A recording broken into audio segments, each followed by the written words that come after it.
Good evening. I'd like to welcome you to the City Council meeting of April 21st, 2014. If you stand with me for the Pledge of Allegiance, please. I pledge Allegiance to the flag of the United States of America and to the republic for which it stands, one nation, under God, indivisible, with liberty and justice for all.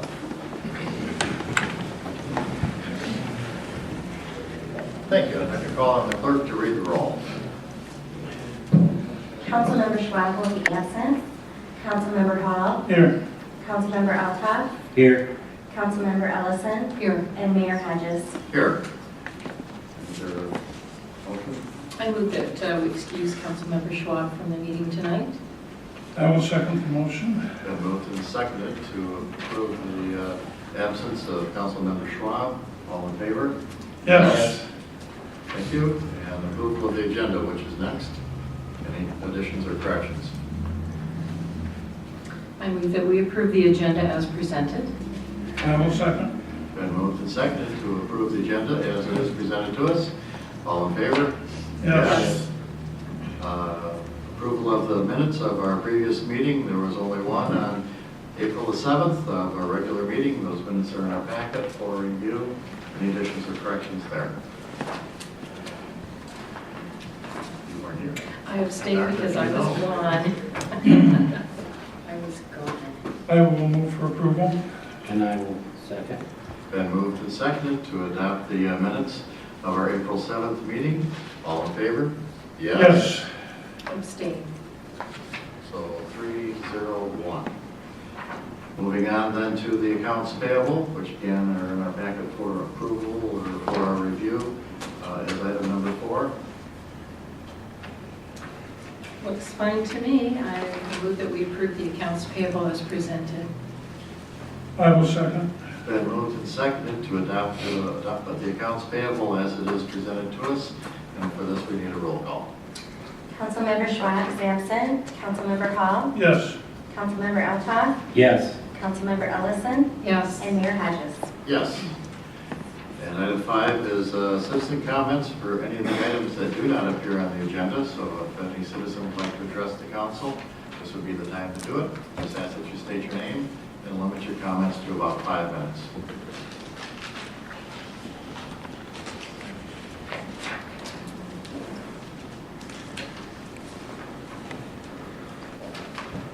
Hold up before it rings. Greg Canfield, 403 North Washington. Just have a short statement. As a follow-up to my letter to the editor in this week's Ledger, I would like to address the effect that negative publicity is having on our community. Personal attacks and unfounded claims of improper action made to the media in an attempt to advance a cause do nothing but give our community a black eye it doesn't deserve. Lowell lost another business today, not related to any of this, but if you are a business owner looking for a new location or a prospective home purchaser, things here as portrayed by the media certainly don't shout, "Move here." We have some challenges to work through here, but let's do it in a positive and professional manner instead of attempting to turn Lowell into a ghost town.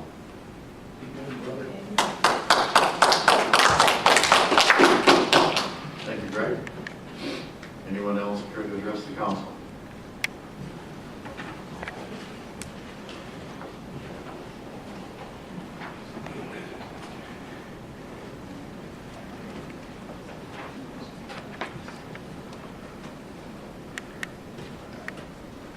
My name is Perry Beecham. I live at 924 Riverside Drive here in Lowell.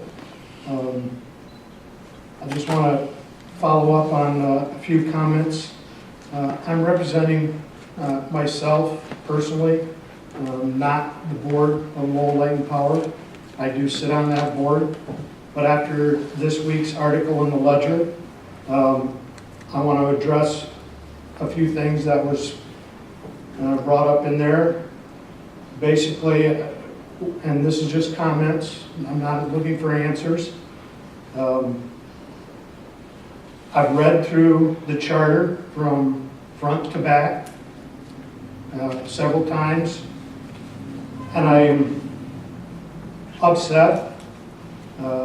Mr. Altough, I don't know if you're representing the council or if you were representing yourself, but the articles that was quoted in here basically called the board members liars, cheats, maybe not cheats, out of control.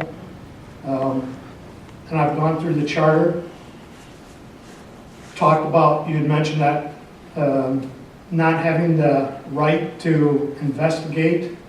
Well, allegations came to Lowell Light and Power first about improprieties. I'm not an IRS agent. I don't understand all the laws.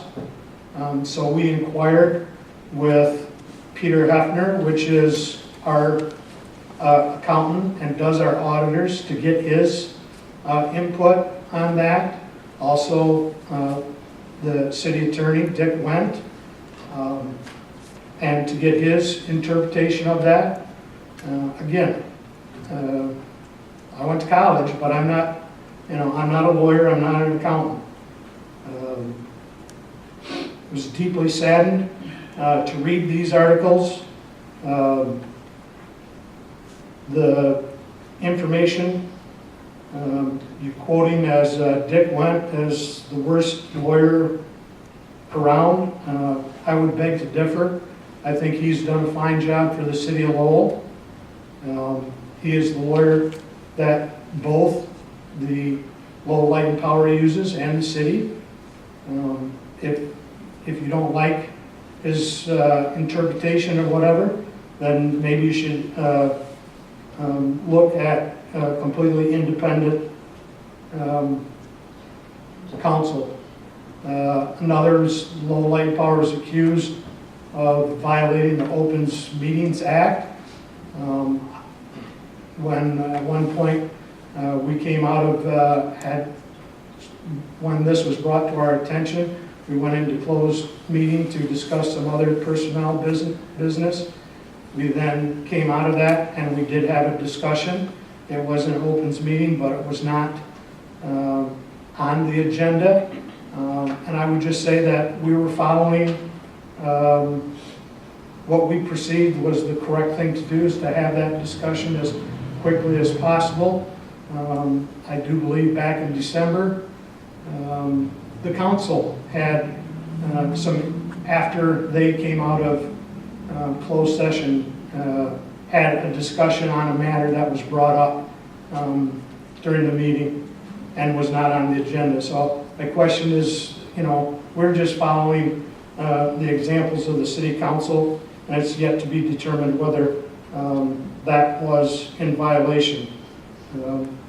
In reading the charter, nowhere does it talk about individual council members. It talks about the council. And again, I would question your statements, whether that's representative of the council or of yourself.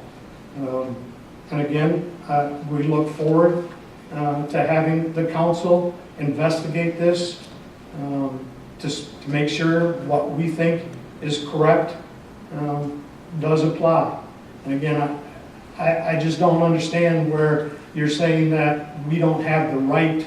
It was brought to us to begin with, so we're investigating it to find out, did we or did we not do the right thing?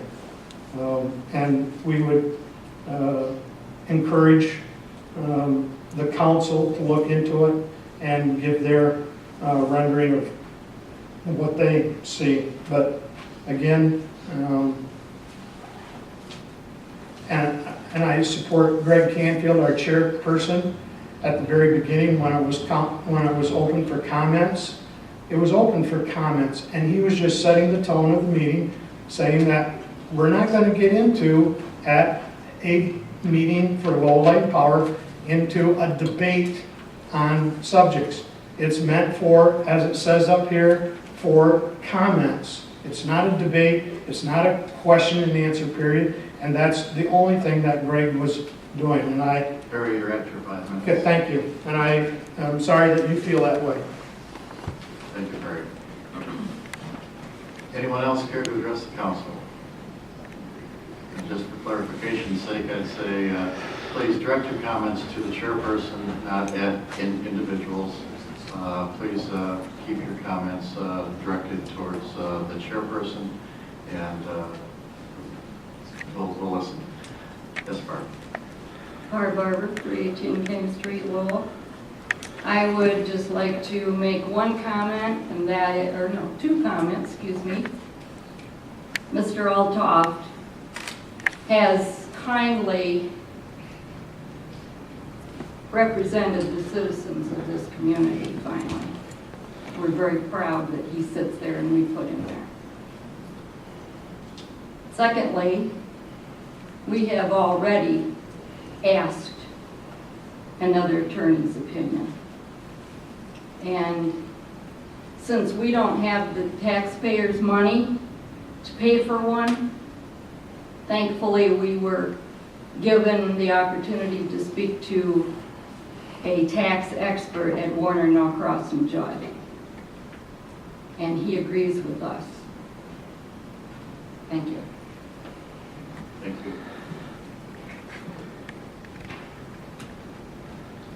Anyone else care to address the council this evening? Seeing none, we'll move on to item 6, old business, strategic plan update and report. Mr. Hunt. There are 2 updates in the report. The first thing, though, is that I want to talk to you about the format. Didn't get a chance to talk to you last time about it, but basically what I'm doing is you may notice that the items where there's no update, they're a little bit lighter. I've got the date of when that last update was, and then if you turn to the second page, you can see that the items where there is an update, they're a little darker, and they're italicized. So that can be your clue to, in terms of looking at what is new this time around in the report. But then you always have, for each item, you always have the last item. So let me know either now or in the future if this is working in terms of format, and if it's not, if you have any other suggestions, then I'll be happy to change it to meet your needs. The 2 updates are on the rental rehab program. We're going to need to make a final decision at your first meeting in May. This is going to come fairly quickly. I'm having a lot of discussion with Kayak County, with MISHDA. At this point, I'm ready to recommend that we remove ourselves from Kayak County, but I need to pull together some more information. I'm going to get everything to you as quickly as I can, and I think we'll have to have some discussion at the next council meeting about it, and then make a decision. The deadline to notify HUD is going to be May 12th. That's why your next council meeting is really the last time that we can make a decision. And then on Riverwalk Stage Shovel Plan, we had a public open house April 17th. A few of you were here. Thank you for coming. And it was part of the Girls' Night Out. We received all the public input through the expo, through the open house, through the website. Got a lot of just wonderful, wonderful comments, a lot of ideas. And now the real work comes to sort through all of those ideas and start to come up with sort of hone in on what's the most popular, what's the most feasible. The next stage of this process will be to do that, to have our consultants do that. We have a stakeholder group that we're working with. We'll bounce some things off from the stakeholders as well and get some guidance from them. And then there, if I'm not mistaken, there will be another, once we've zeroed in on some final ideas, there will be time for more public comment as well, or public input on those ideas before a plan is actually finalized and presented to the council for a discussion. But we're moving along on the stage and shovel plan, and this work, really great work is being done there. And that's all I have. Thank you. Moving on to item 7, 7A, the kayak launch bids. I don't know if you want to fill us in on that. Yes, I can, and City Engineer Dave Austin is here to fill in the blanks that I miss out or answer the questions, any questions that you have. We did receive the bids. We received 2 bids for the kayak launch. Maybe just to go back, the last part of the Riverwalk project is to install a kayak launch, and a kayak launch is basically the structure with some rowers on it where you can set your kayak or canoe on it. It's stable. You can get in it and then pull on bars that will row you down into the water. And then when you come back, you can actually pull yourself back up out of the water as well. Makes it all handicap accessible, and it's a really, really neat feature, and I think it'll be a well-used feature. We had originally set aside $25,000 in our budget for the kayak launch, and as the bids came in, we received 2 bids, one from Camp and Cruise for $27,544, and a second from Dr. Student Sons Marine Development Company for $28,200. Camp and Cruise is a known supplier of the equipment. They provide it for several installations in the state, and we're recommending that you accept the bid from Camp and Cruise for $27,544. But that does get us into another discussion, which is we still need to put some amenities there, either picnic tables or some chairs or something in those 3 overlook areas right next to the water. We had submitted for a grant for $5,000. We received $2,500. We may be able to just do something basic for that $2,500, but we still are going to be about at least $2,500 and maybe $5,000 over budget. We're going to have to do some work to try to find those funds. I think we might be able to, the way that the general fund is going right now, I think we might be able to cover it in the general fund. It's looking positive. It's stable, assuming that nothing catastrophic happens between now and the end of the year. I think we may be able to cover it, but I just want you to know that if you approve this bid, we're going to be over budget by at least a couple $1,000, and we'll have to come up with funds for that. Now, the other part of it, though, is that we are over a little bit on some of the other professional consulting work that's been done. I've been informed by the professional consultants that they might be willing to reduce their fee in order to help us a little bit with the budget. Quite frankly, I don't think that's fair.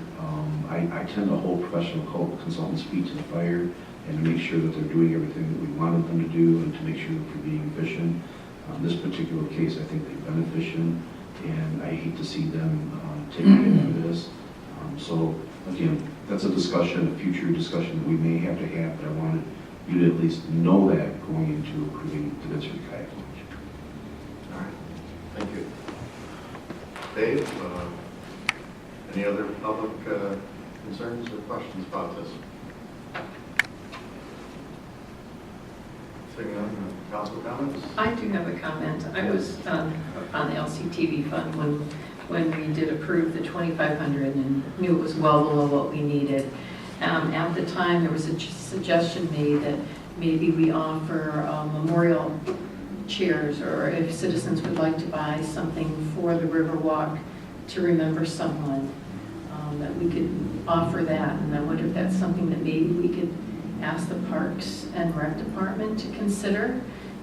That might help us out of that bind. I know we realized the $2,500 wasn't going to be the nice tables that we really, or chairs that we really wanted, but maybe a couple of picnic tables until we can do something more permanent. And I thought it was a good suggestion. I don't know who has the time to do this, but I thought maybe we could ask the Parks and Rec Department if that would be a project they might consider, at least jump-starting, asking people if they would like to do some memorial. I think what that would be pricing, such as if someone wished to purchase a qualified picnic table. Right. And Right. that be listed as far as what that particular contribution would Or entail. Right. So, yeah, so that might be broken down. That's an excellent We idea. can do that. Okay. We can put that on our agenda. It's worth a try, and I know we just don't have the budget for it, but maybe people would like to contribute to Right. that, so. Right. Yeah. Nothing wrong with discussing it, nothing wrong Yeah. with putting it out there. Yes, yes. But But the our motion- ask here has to do with the kayak launch. I move that we approve the bid from Camp and Cruise for $27,544 for the Riverwalk kayak launch. And I will second. Been moved and seconded. Any further discussion? All in favor? Yes. Any opposed? Yes. 3-1. Moving on then to the budget presentation. Mr. Howe, you're going to address the council with this.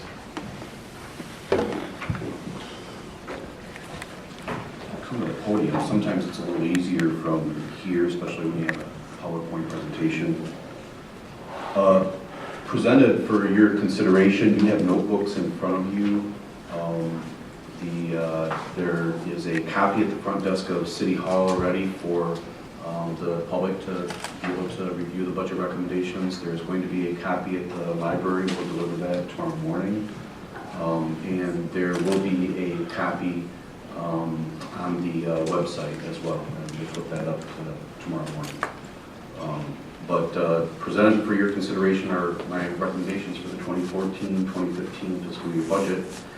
A considerable amount of staff discussion has gone into preparing these recommendations, and I'm personally grateful to all of the city employees who work tirelessly to provide services to the citizens of this great community. I'm particularly pleased when it comes down to budget time for those people who provide a great deal of assistance, and I'm not going to name all the names. They're not all here, but certainly every employee who is sitting in this room today has provided some assistance in preparing these budget recommendations, and I really appreciate their efforts. The strategic plan that you adopted serves as a framework by which these recommendations were developed, and the budget reflects the leadership and the vision that you have given to me and to the staff, and that vision is to be the vibrant core of a thriving community.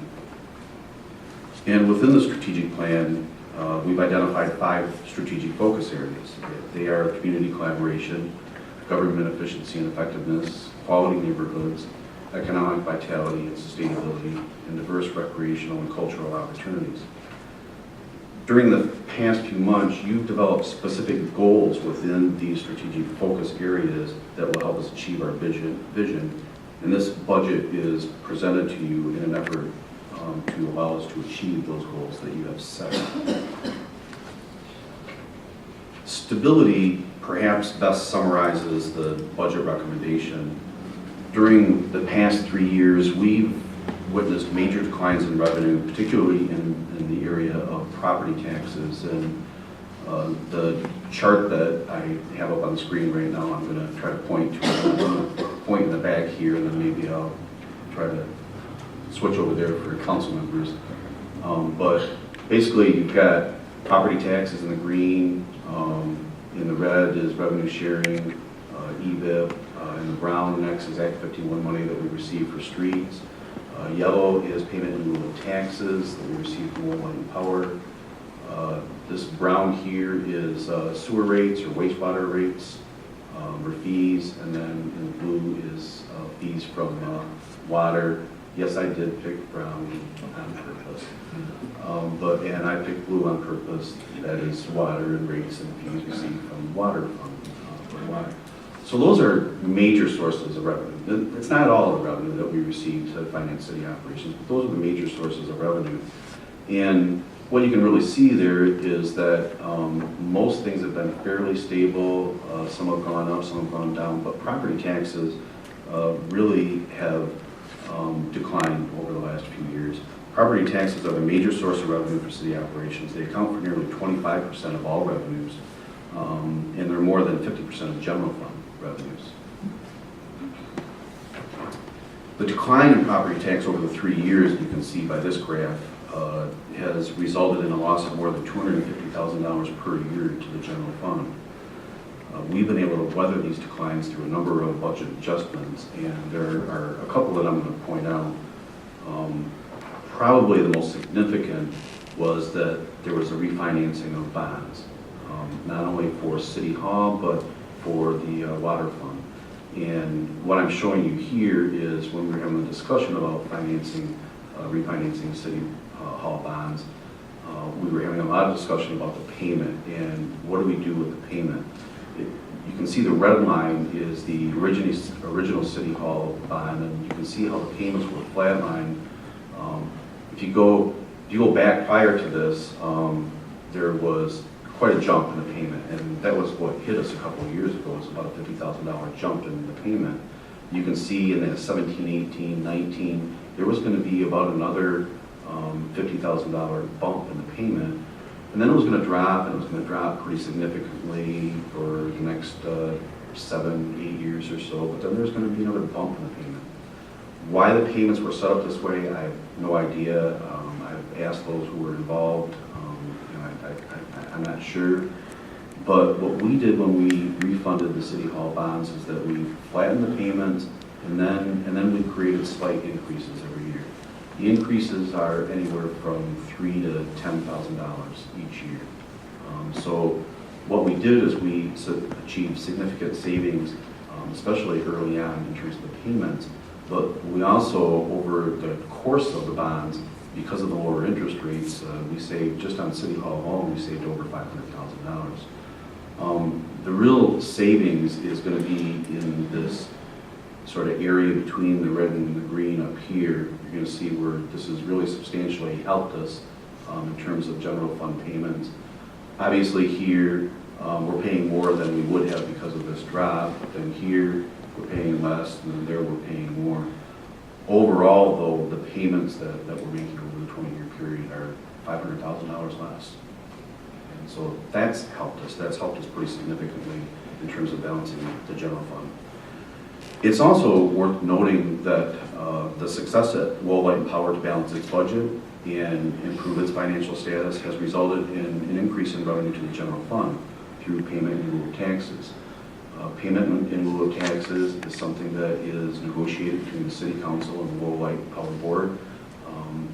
And there is agreement right now that Lowell Light and Power will pay 4.5% of its overall revenue to the City of Lowell's general fund for in payment in lieu of taxes. You can see how, because Lowell Light and Power has been successful in the last few years, that's resulted in an increase to the general fund as well. And so that has helped to balance the general fund. As I said, there were a number of other adjustments that we made, a number of other things, but there were a couple of these, what I would call larger items that are worth mentioning tonight. While we've been able to stabilize the general fund, our commitment to street improvements has not wavered. Last year, we increased the transfer from the general fund to streets by 21%, and the recommended budget for next year maintains this increase. In the meantime, the council has required that we spend the equivalent of $1 million on street improvements or rehabilitation. And we have exceeded that requirement and plan to exceed that requirement for at least the next 10 years. And again, I want to try to point out what this graph is showing you.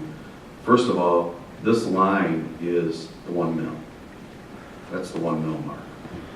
And beginning with 14, 15, and from this point out, I just estimated a 2% increase in property taxes. If we receive a 2% increase every year in property tax revenue, we'll be doing okay.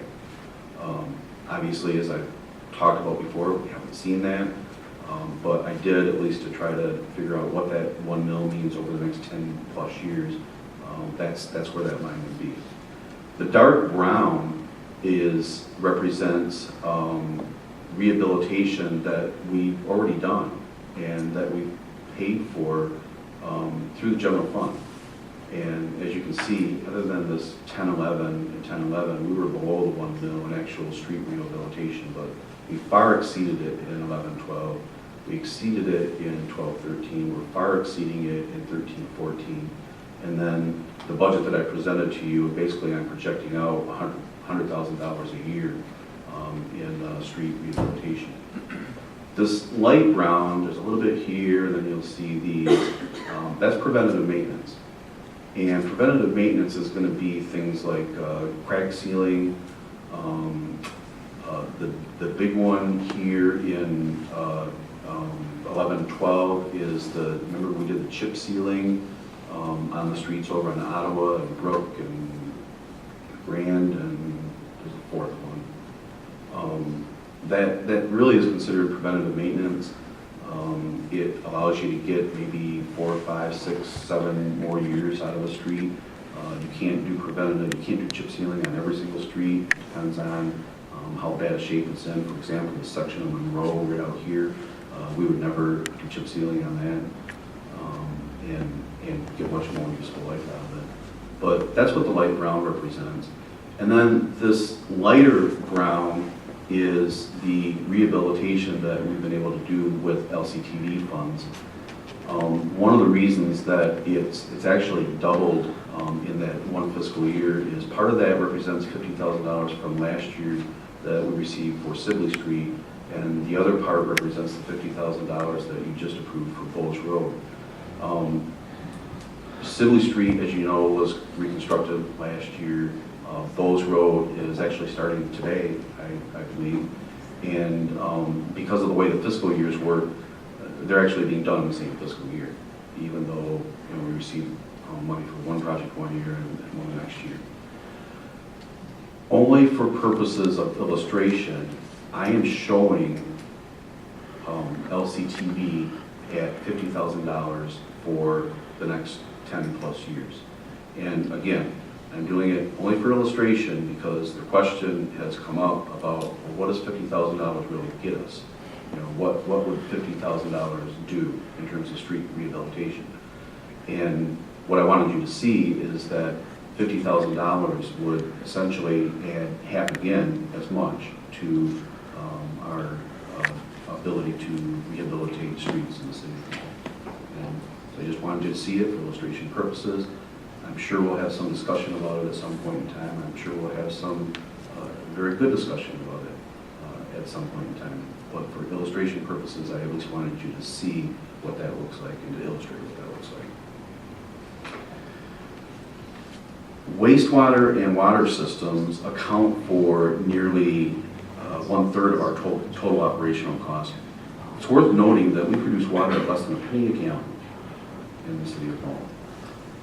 Our rates are established based on total cost of operating the system, including depreciation and allowing for future capital improvements. We've identified more than 3 million improvements that are needed over the next 5 years.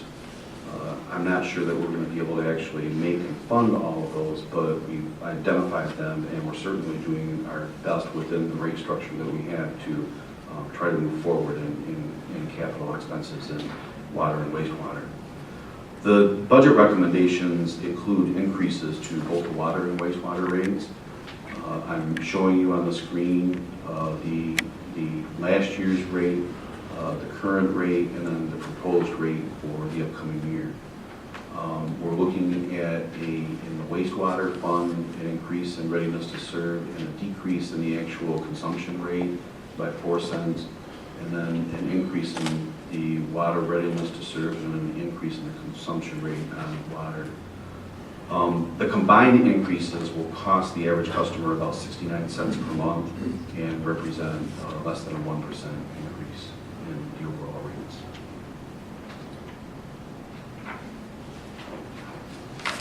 Finally, another challenge that we faced over the past several years is developing a plan to replace aging public works equipment.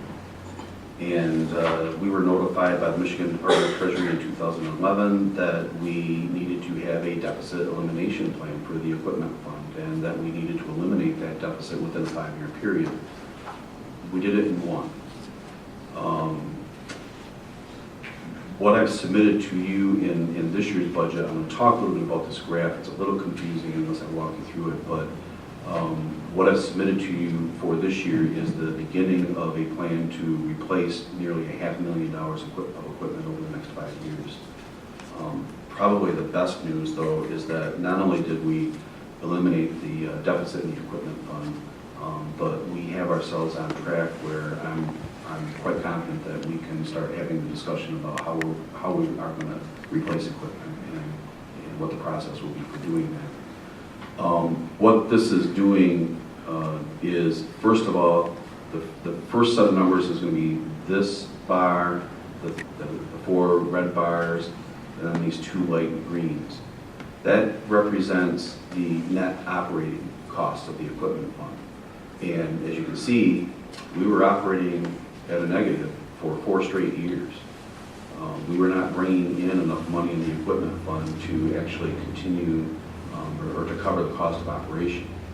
That had an impact on cash, and that's what the line is.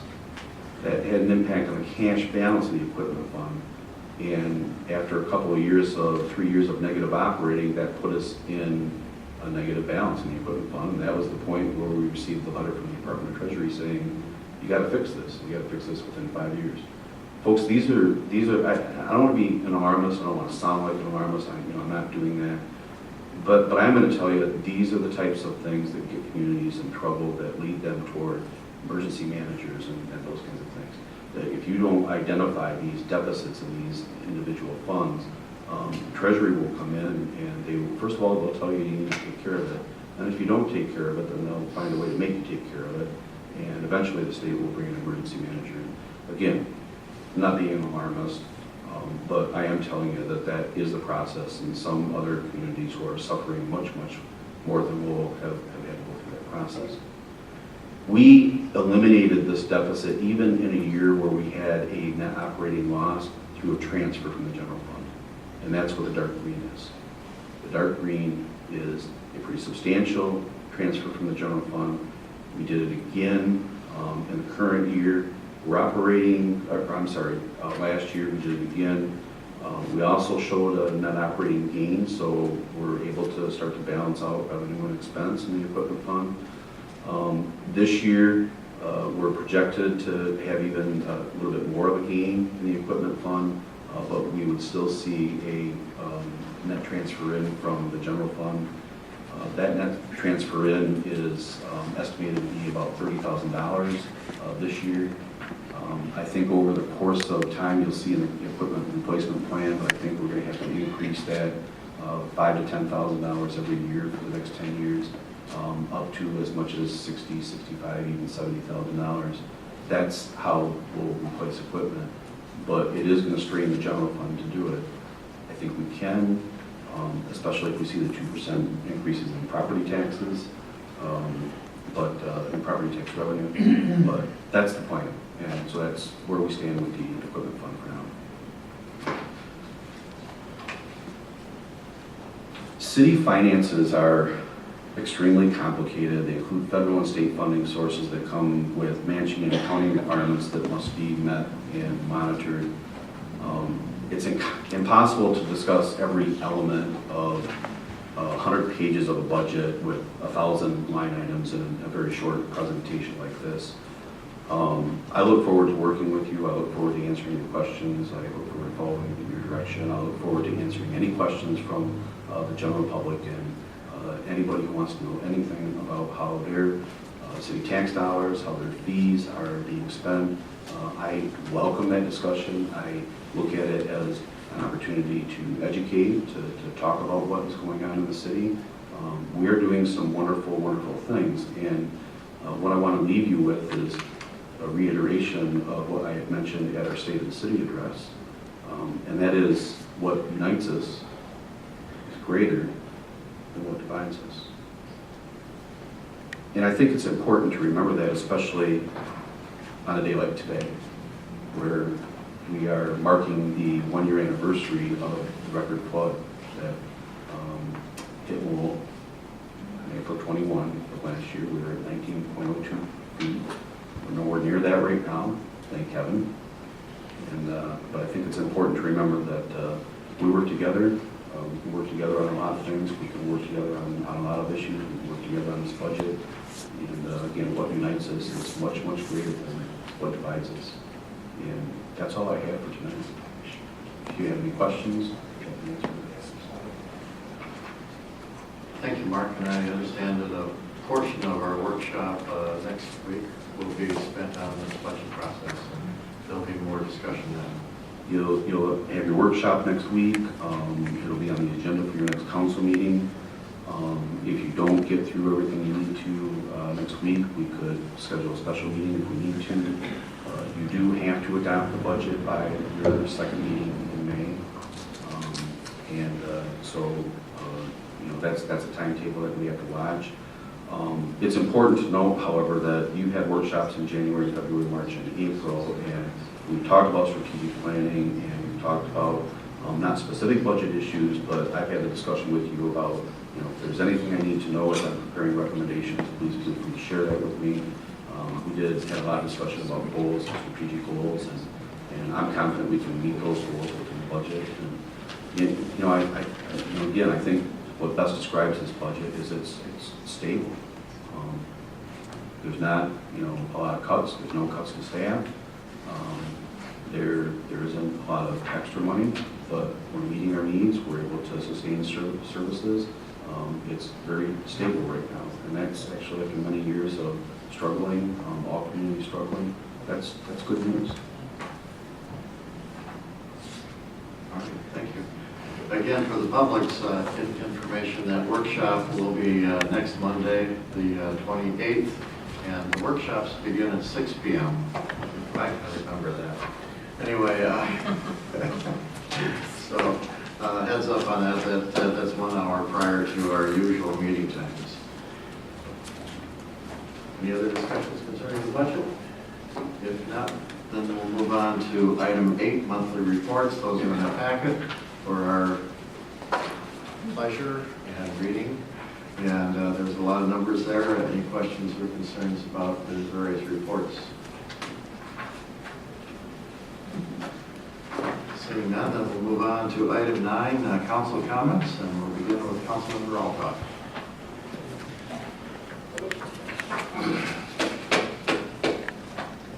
Take a drink.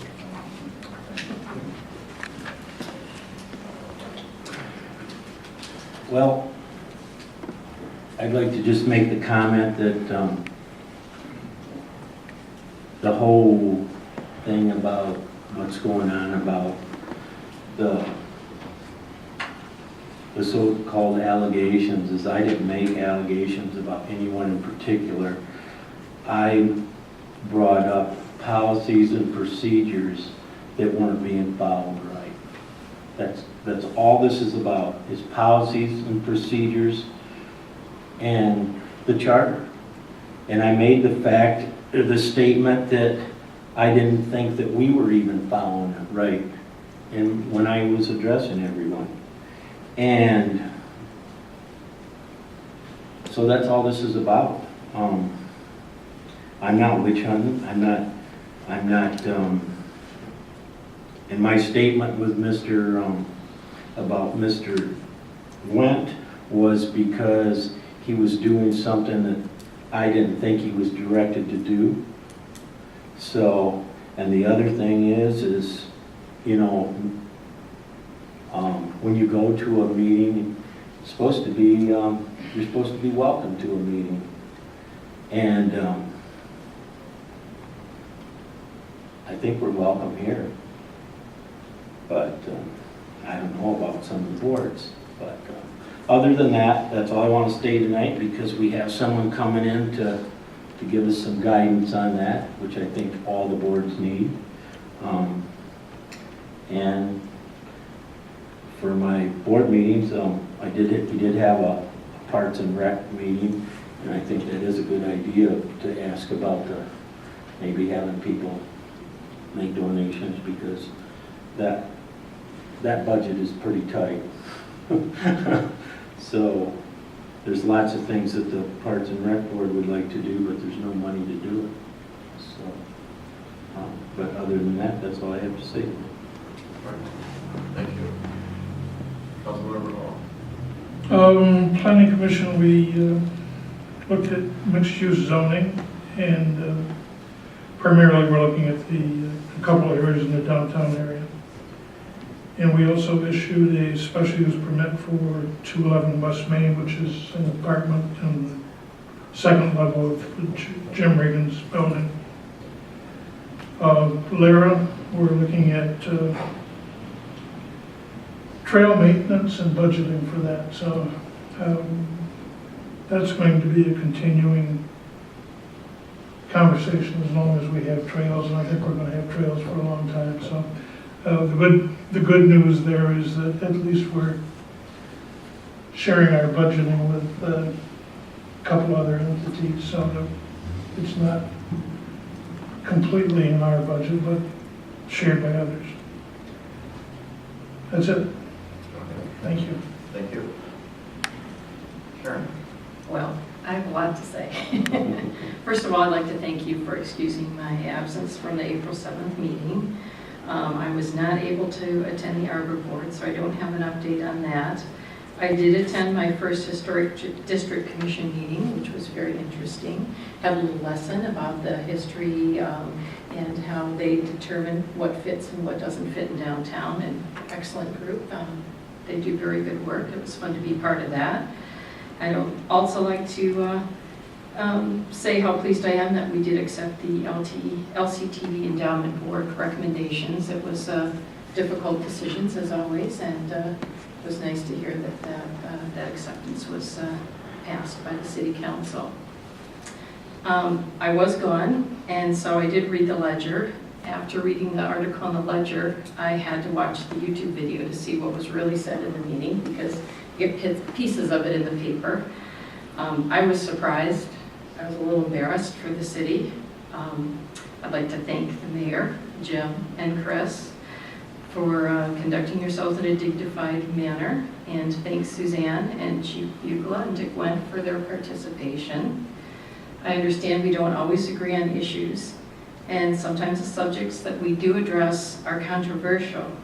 Citizens do have the right, and we always encourage them to speak up at meetings. But I think that over-the-top negativity at that meeting and accusations I saw were very disappointing. I think it's detrimental to how we function as a community. Disagreements are one thing, personal attacks, accusations are another. I totally agreed with Greg Canfield when he wrote in his letter to the editor, "Is this who we really are?"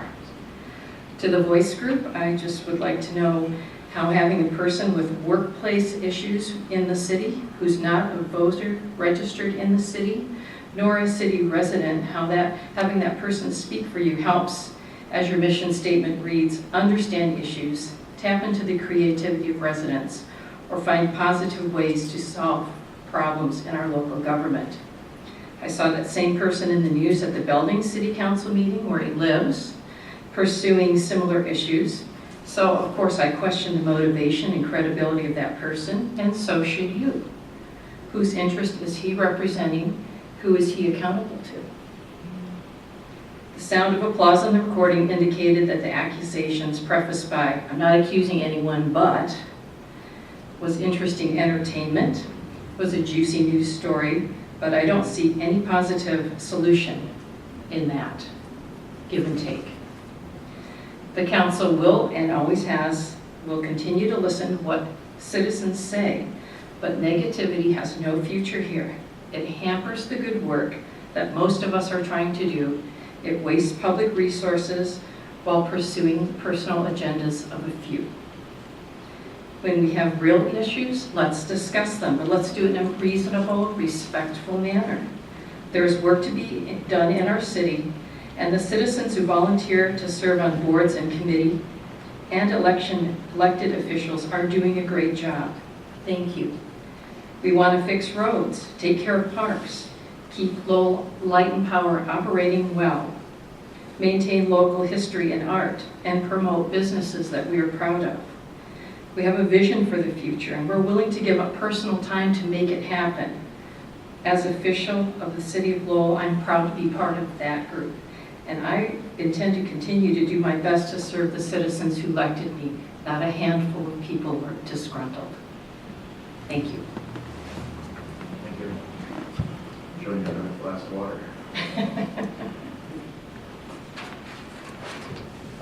Lowell Light and Power met a week ago, and there was a little bit of business done there that I'd like to report. The board recently approved an estimate to complete the next phase of engineering for the Rolls-Royce turbine. And we had a couple of people, Perry Beecham as well as Tom Russo, attend the Line Workers Rodeo in Oklahoma City. And that was a great exchange, and it's always good to, as they reported, mingle with some of the others that do that same kind of work. There was a communications plan that discussed the 2013 annual report, which will be coming out in the various bills. It's a very beautiful piece that was done and explains a lot of the work that Lowell Light and Power does, as well as explains how our electrical system works. And that's quite a well-designed piece, and the Light and Power Board was very proud of that, and I am too. There was Discussion, Greg Northrup of LEAD is in the process of finalizing service agreements and the details for final approval of the biodigester as that proceeds forward. And Greg Pierce has met with both Greg Pratt as well as Mark Howe concerning the pipeline route from Lighthouse to the biodigester facility for an easement from the school district. And that construction should begin on that pipeline in late summer. And the board also had a productive strategic planning session as they move forward and look into the next 5 years on March 25th. So things are going well and very busy at Lowell Light and Power. The Chamber of Commerce meeting also met last week, and they reported on the merchants meeting that was held on April the 9th, a breakfast club that was held at the YMCA on April 16th, a lunch and learn that was held here at City Hall last week on April the 17th. And of course, Girls' Night Out also occurred on that day. It was a beautiful evening last Thursday. The streets were busy. There were a few fellows out there too, but all in all, it was a very, very successful event, and hats off to April and Liz and all the people that put that together for the Chamber of Commerce. Coming up this Thursday will be a business after hours mingling at Candlestone as a meeting between the Belding Chamber of Commerce and the Lowell Chamber of Commerce. So that's a big event that will be coming up. And then of course the next great event for the Chamber of Commerce will be Riverwalk, and we look forward to that in July. So congratulations for, again, a very busy month for our Chamber of Commerce and all that they do for our community. The Look Memorial Fund will meet on May 21st, and I would point out that applications are due for requests of the Look Memorial Fund on April 30th, so make sure you get that done by that time. And that's all I have. Marco, you have a manager's report. Yes, I do, Mr. Mayor and council members. We've been spending a great deal of time working on employee health insurance in light of the changes due to the Affordable Care Act. And this is not, there are many things that we end up doing behind the scenes that you don't actually see on a road improvement or anything like that. But the health insurance piece of things has taken up a considerable amount of my time and staff time as well. We're currently taking input from employees. We're talking with the represented groups. We met with the FOP last week. We still have to set up a meeting with the IBEW. But the position that we're in is that Priority Health will allow us to maintain our current plans for 1 more year. And those current plans are not Affordable Care Act compliant, but we would not need to comply with the Affordable Care Act for next year, so we can maintain those priority health plans. The challenge is that they will no longer cover retirees, and what that does is it puts retiree health care at risk if we stick with those current plans. So we're looking at some options. If we do make a change, we have to change to Affordable Care Act compliant plans. We've looked at changes with Priority Health, with Blue Cross, with Blue Care Network, actually done a lot of worksheets to give employees an idea of what their share of costs would be, and having that discussion, and hope to have that decision finalized within the next month or so we can start off and involve and get the process rolling. So just know that behind the scenes there's a lot of work and a lot of discussion going into that issue. Just a reminder, we've talked about it already, but we have a work session scheduled for April 26th at 6 p.m. here at City Hall. Following last month's work sessions and questions about council responsibilities relating to the charter, we have Peter Letzman on hand to walk us through that discussion. You'll recall Mr. Letzman provided council training last November, and you all responded positively to the training, and particularly his expertise in local government. The first round of street sweeping occurred last week. It's interesting with spring. The balls opens and then the street sweepers are on board, and then we have the construction cones going up. So spring is definitely here, and now the streets are clean. I am interested in seeing what the, we haven't pulled it yet, but we'll be interested in seeing what the tonnage of material is compared to prior years. Especially Councilmember Altoff, based on your comment, which I think is absolutely right on, that there's not much streets left to sweep anymore because we're kind of losing them all. Work on Bowles Road, I mentioned, did begin today, and we will be conducting our annual sidewalk inspection in the near future. And I did receive a request from Councilmember Altoff on sidewalks, and there is a packet of information here. I think that includes all the information that you've asked for. If it doesn't, please let me know, but I want to make sure everybody had it. It's the PowerPoint presentation that I did with the council about a year ago. And then there's the deficiency criteria that is on the website, is in this packet. There's a color-coded, and this is specifically what you had asked for. There's a color-coded sheet that says sidewalk repair locations west side, and then there will be values, and then there's going to be east side. If you have any questions on that, let me know. This is something that it's been our working document to track what's been repaired, what's not been repaired, what's completed, and what still needs to be done. And then the very last page, there's not a heading on it, and we'll do that in the future, but the last few pages that look like this, that just have addresses and then red, yellow, and then the numbers under the red, yellow, that's the inventory from last year.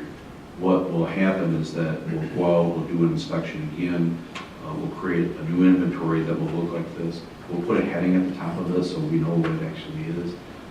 And then we'll start running the sidewalk program this year in terms of sending letters out and that kind of stuff. Did you come up with any ideas about Chatham? Chatham, yeah. Chatham, there was a section of Chatham Street that we missed. We missed it in our inventory and it wasn't completed. We're going to have this discussion again at a future council meeting, but I'm going to give you a preview to it right now. There is no grant money left, but I do think in fairness to that area, I think we need to pick up the cost and get that sidewalk done, just like we did in the other areas. Just because we missed it isn't necessarily the fault of the homeowner. So what I'm thinking, Dan and I haven't even talked about this, but what I'm thinking is that when we do our inspections, we get the red and yellows, we'll notify the red homeowners that they are now responsible to make sure that their sidewalks are taken care of. We may look at trying to set up a citywide bid that people could buy into, which might reduce the cost of actually replacing sidewalks. We could roll that section of Chatham into that. Or the other thought that I've had is we're going to be doing sidewalk on Bowles Street, on Bowles Road. We have a contractor doing that work already. Maybe we can get a price from them if they're already going to be in town. Maybe we could get a price from them to get that section of Chatham done.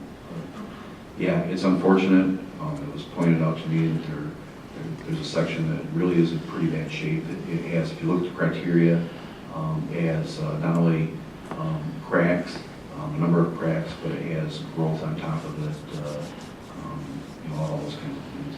The area on the post office, I've got to look into that a little bit more that you mentioned. I have to maybe talk to the postmaster and see what's going on there. In that area, it's a driveway that the approach doesn't seem to be a level approach going across the drive, and there's like a little bit of almost like a curve, entire curve on the segment. That's been filled in with asphalt that doesn't always last. So that's it on sidewalks, and I think that's it on my report. I will mention to you that when you do get to union negotiations, there isn't really any strategy discussion for us to have. But I do have an update for you that I can give you. I don't think you need to go into closed session for that. I can do that in an hour. when you get to that point on the agenda. Sound good, Ted? Sure. Yeah. Go for it. The update is simply that we had made a proposal. The proposal that we made went with the fact finder's report and went with what the union had requested on a majority of the issues. In fact, over half of the outstanding issues. Not every issue that they wanted, not necessarily every issue that they had as a priority. We also made the employees whole in terms of wages. The non-union employees and police union employees received not only a $1,000 off schedule increase 2 years ago, but police received a 2.25% increase this year. Non-union employees received a 2.25% increase this year. And then what I've tried to do with non-union employees is that there are several that have, based on their time of service here, they haven't been brought along on the pay scale like they should have been, so I made some adjustments to bring them along on the pay scale. We applied that same theory and that same methodology to the proposal that we made to the IBEW that would have resulted in them being made whole on wages compared to all other employees. That proposal was rejected by them, and so it is now their turn to submit a proposal to us and to let us know what they're thinking and how we might be able to come to some resolution. And that's it. That's the update. Thank you. Turning to item 11, appointments. There is one appointment that I would like to make to the council, and that would be Tamala Spicer to serve on the Light and Power, from the Light and Power Board, she serves, but I'd like to appoint her to the Arbor Board. My mistake? Arbor Board. So we need council approval of that. That would fill the Arbor Board. Yeah, the first time in, I cannot tell you how long. It's been a while. So, Is there a motion? I move that we accept this appointment of Tamala Spicer to the Arbor Board. And I'll second. Been moved and seconded to approve Tamala Spicer to the Arbor Board. All in favor? Yes. Yes. Any opposed? Thank you. And with that, I move that we adjourn at 8:03. Okay. second. Moved and seconded to adjourn. All in favor? Yes.